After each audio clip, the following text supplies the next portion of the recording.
mabuting balita ng ating Panginoon ayon kay San Mateo. Pinupuri ka namin, Panginoon.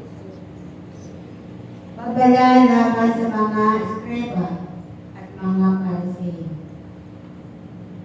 Pagkatapos ay sinabi ni Jesus sa mga tao at sa kanyang mga alagad, ang mga eskreba at ang mga Pariseo ang kinikilalang tagapagpaliwanag ng kautusan ni Moises.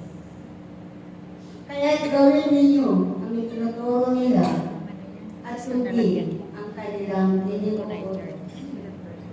Ngunit huwag ninyong tularan ang kanilang gawa, sapagkat hindi nila sinasagawa ang kanilang pinangangaral.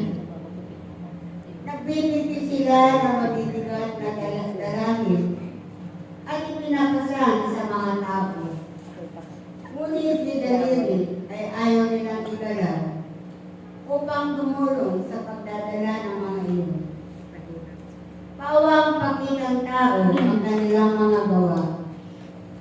Nilalakaran nila ang kanilang mga pinakterya at kinahabaan ang palawin sa regayan ng kanilang mga damit.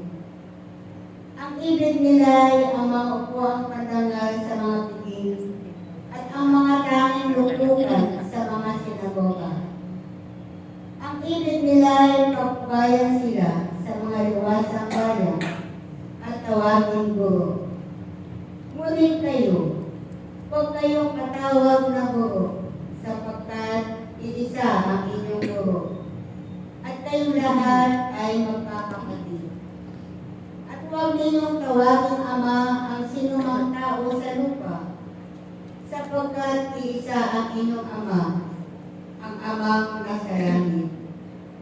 Huwag kayong patawag na tagapagturo, sapagkat iisa ang inyong tagapagturo, ang Mesiyas.